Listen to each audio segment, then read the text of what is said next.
ప్రభాస్ ఎలా ఉండేవాడు మీతోని? అయ్యో! చాలా ఫ్రెండ్లీ అన్న. అంటే మేమందరం కలిసి అలా ఉంటే ఇదేంటి సీరియలా అని అడిగారు కొంతమందొచ్చి. అందరం కొత్తోళ్ళమే. ఎవరు యాక్టర్స్ కాదు, స్టార్స్ గారు అందులో. సో, ఇదేంటి సీరియలా అంటే, సీరియలే అనుకోని మేము సరదాగా మాకు మేముగా ఎంజాయ్ చేసుకుంటూ అసలు ఎక్కడ కూడా ఇది షూటింగ్ మాకు ఆ ఫీలింగ్ ఇవ్వలేదు.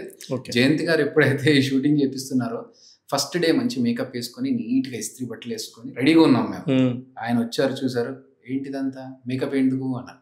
సార్ యాక్టర్స్ లేదేం లేదు, వీళ్ళంతా న్యాచురల్గా కనిపించాలి, తీసేయండి మొత్తం మేకప్ అన్నారు. షర్ట్లు తీసేసి మొత్తం క్రీజ్ చేయండి అన్నారు. దాన్ని మొత్తం క్రీజ్ చేసి ఇచ్చేసారు. ఇప్పటిదాకా ఒక రకంగా ఉంది, ఇప్పుడేంటి ఒక రకంగా మారిపోయిందని చెప్పి రబ్బర్ స్లిప్పర్స్ ఇచ్చేయండి ఇలాకైనా. అసలు ఎక్కడ కూడా మేము మేకప్ వేసుకున్నాము, యాక్టింగ్ అనేది మాకు గుర్తులేదు. మేము నలుగురు ధూళిపేట కుర్రోళ్ళము, మీరు వదిలేశారు మమ్మల్ని, ఇది అబ్బా సీను, ఇది డైలాగ్స్, రెచ్చిపోండి అన్నారు.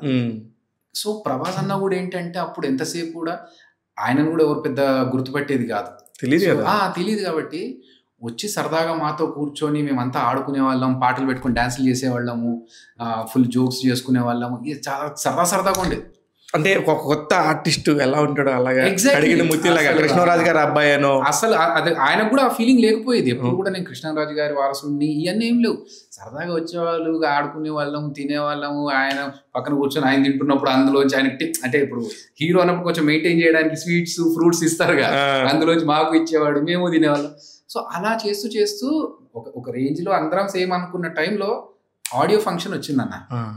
ఆడియో ఫంక్షన్ లో దీని ధీరేనా అనే సాంగ్ లో ప్రభాస్ అన్న ఇట్లా షర్ట్ ఇప్పి అందులో వాటర్ లోంచి బయటకు వస్తాడు. ఆ షార్ట్ చూసిన తర్వాత ఒక్కసారిగా ప్రభాస్ అన్న గ్రాఫ్ మారిపోయింది. అందరికి క్లారిటీ వచ్చేసి హీరో మెటీరియల్ మాకు కూడా అప్పుడు ఓహో ఇంత పెద్ద సినిమా చేసామా మేము అని మాకు క్లారిటీ వచ్చింది. ఆయన సూపర్ స్టార్ అవ్వడం మాకు చాలా హ్యాపీ అనిపిస్తుంది.